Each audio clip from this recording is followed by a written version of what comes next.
Good morning, welcome to Kiss by Starlight. Welcome back to my channel. Thank you so much for being here. I just wanted to come on really quickly this morning to talk about self-love and worthiness, because it feels like these themes are very much surfacing at the moment for some of us. Maybe not all of us. It seems to be highs and lows from one day to the next. One day is blissful, the next day feels like we're clearing a lot of things.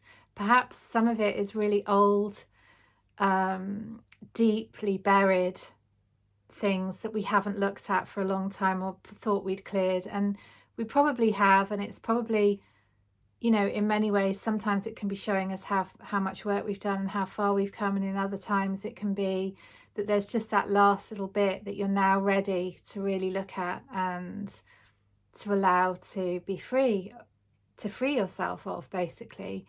And so it's really a time to be very gentle with yourself when this is happening, and not to be really judgmental or hard on yourself, because these things come up for all of us. It doesn't matter how much work we do as healers, as therapists, as, you know, whatever line of work we're in, whatever we're doing, however evolved we think ourselves to be. The truth is there's always work to be done. We're always learning, we're always growing.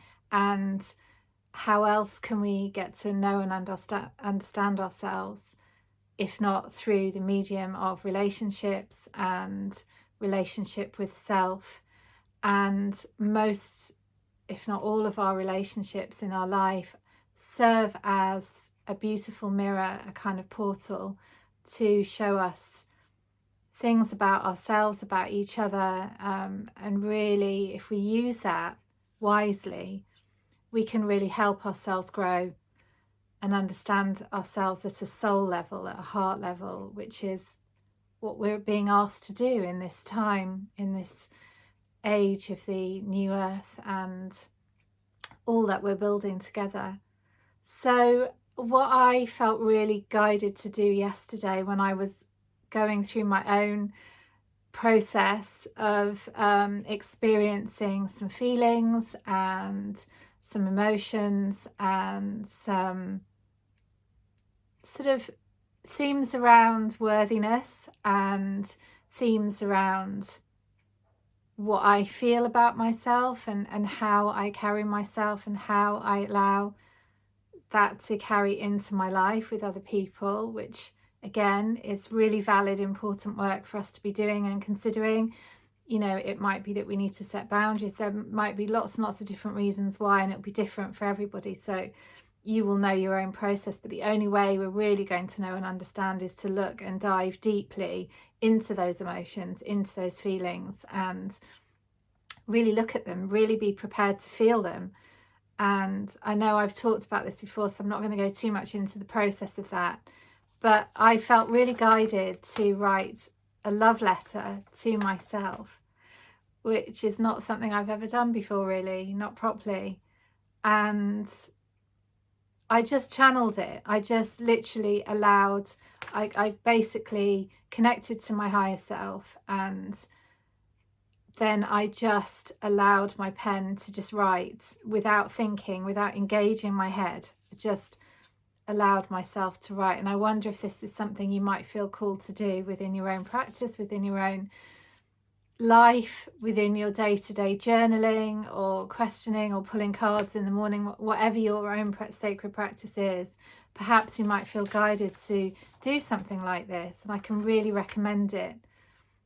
I'm not going to read out all of the letter, but there are parts of it that I felt to share, because it might sort of feel important for somebody else to look at these things as we're calling ourselves into divine union with ourselves, calling ourselves back into completion, calling all parts of ourselves back, reuniting ourselves with our soul self, you know, really bringing and merging all of those pieces of our beautiful, complex being back together, because the personality is quite different from the soul, and it's good to try to understand the differences.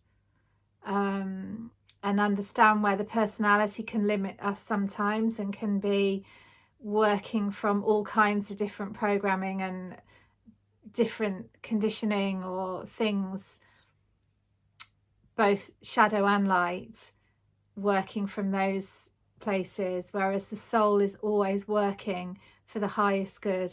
It's always working for what is best at that higher level. So, and the heart wants what the heart wants. So if we can bring those two together and just really operate from a higher perspective, then we can gain so much understanding about ourselves and how we'd like to go forwards and what feels good for us and what makes us happy, and really how we can provide that for ourselves. Because, and I know I've said this before, but the greatest relationship you're ever going to have is with yourself. So to do this work and to really come into communion with yourself and give yourself and embody every single thing it is that you would like to be, do, or have in your life. So if you're, for example, if you're looking for a partner who's going to love you, adore you, cherish you, you have to be able to do that for yourself.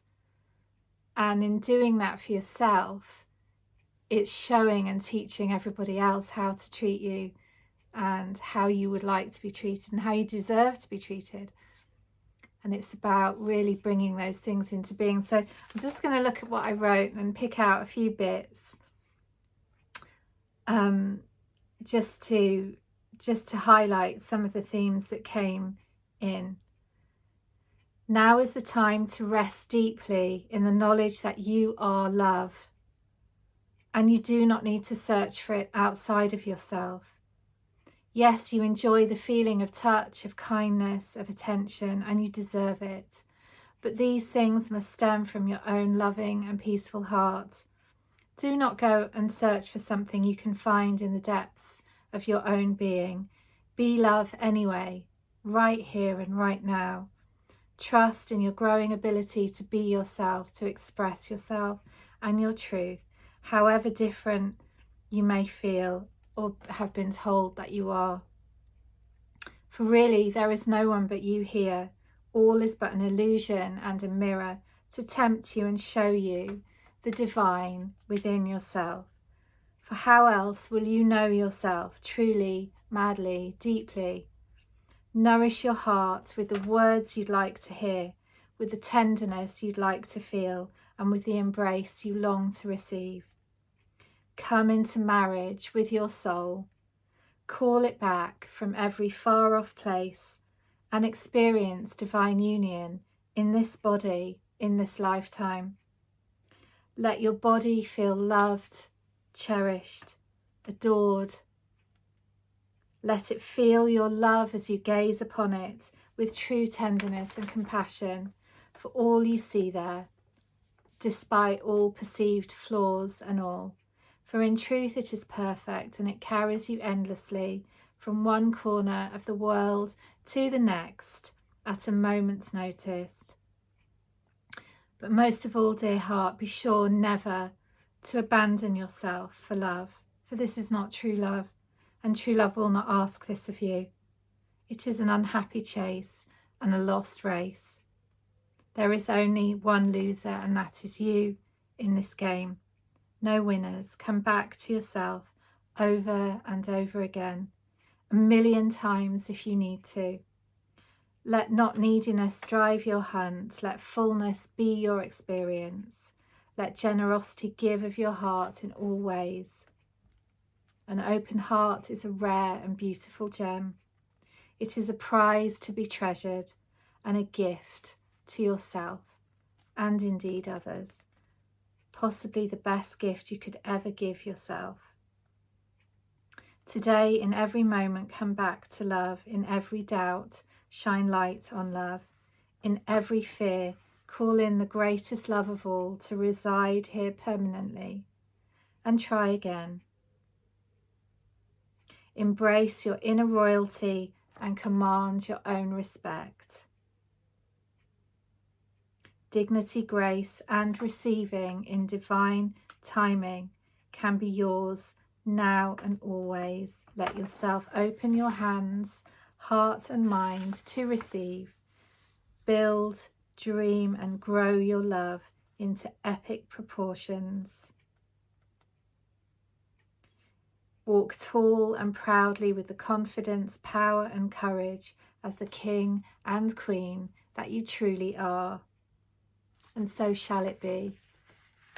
And that was just part of my very long love letter to myself. And I'm only sharing it, wondering if it might help somebody else to think about offering this to yourself with the greatest love, with the greatest compassion, and most of all, the greatest forgiveness for everything and anything that you may have done in the past, where you've abandoned yourself for love, or where you've not acknowledged and accepted the beautiful being that you truly are, because you are an expression of the divine. And in every moment that you're loving every part of you, even the parts that feel difficult to love, and especially those, you're uncovering and coming back to that divine being, that expression. You're coming back home, however you would like to call it. You're remembering where you've come from, and indeed who you are and who you came to be in this beautiful lifetime, this beautiful opportunity for you to actually experience this love, to be this love, to offer this love, and to be an example of this love. And the more of us that can embody this love, the more beautiful, the more precious, and the more advanced maybe that this lifetime, this experience is going to be for all of us together. The more together we're going to come and just really change so much, because love changes everything. So they're my thoughts for today. I'm sending you so much love, and I will see you in the next video. Mwah.